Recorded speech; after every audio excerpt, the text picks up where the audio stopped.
Imagine your child was hurt and you do the brave, hard thing as a parent. You pick up the phone, call the police, and you protect your kid. But your family, they don't see this as a good parenting move. They see this as the ultimate betrayal, and they don't believe you. Instead of rallying around your daughter, rallying around you as you guys get therapy and help, they turn their back on you. They can't fathom the idea that a family member could do this, so they create their own story. They call you a liar, and for years behind your back, they've whispered about it and whispered about you. To this day, you will go to a family event and inevitably somebody brings him up. And you're wondering, am I not communicating my boundary clear enough? Am I not understanding what boundaries are? Am I being too sensitive? Because this is not a topic I want to talk about, especially during the 4th of July or Father's Day, whenever. I don't want to keep rehashing my decision or talking about him. What am I doing wrong? So this unfortunately happened to Melissa's daughter. This happened several years ago. She was little. She came to her mom, Melissa, and she told her, somebody in our family hurt me. And rather than Melissa freezing and not knowing what to do, she took action right away, called the police. The man was convicted. He went to jail. And even though there must have been evidence to get him in jail, Melissa's family still was like, you're the problem. You're the liar. There's no way this could be true. They just couldn't deal with the reality. So much so that Melissa had to cut off one of her siblings who would not stop defending this man. So again, this happened several years ago. Melissa and her daughter, they went through therapy. They've healed and they're doing fine. But she hates the fact that still every single event, somebody inevitably will say, isn't it a shame we can't all be together as a family? Or have you talked to him lately? What's he up to? And she's like, I feel with my body language and my reaction and my way of just trying to get off the topic, I'm pretty clear I don't want to be talking about this, but obviously not, because they don't want to respect my boundary. So that's why she's asking us, what else could I do? Because I don't want to cut off any more family members and I want to attend these events. I don't want to miss them. I just hate that the wound keeps getting poked at. Okay, so Melissa, before I just give you my 2 cents, I just want to wholeheartedly say how grateful I am that your daughter has you as her mom. I know that it gets very, very tricky for parents when they are put in that very unfortunate, tragic situation where they are forced to make a decision, protect the family or protect the child and get justice for the child. And I am just very grateful that your child got to see justice and got the proper help and all of that. So I just want to say you did everything right. And I'm very grateful.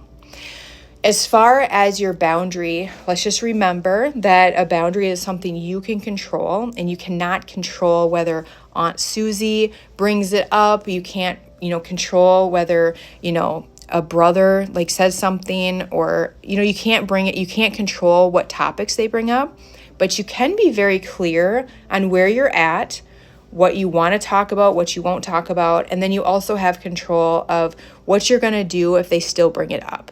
So what I would try, if you haven't already, is I would be a little bit more clear about where you're at. And you can do this in person, or if you're more comfortable, you can do it through text.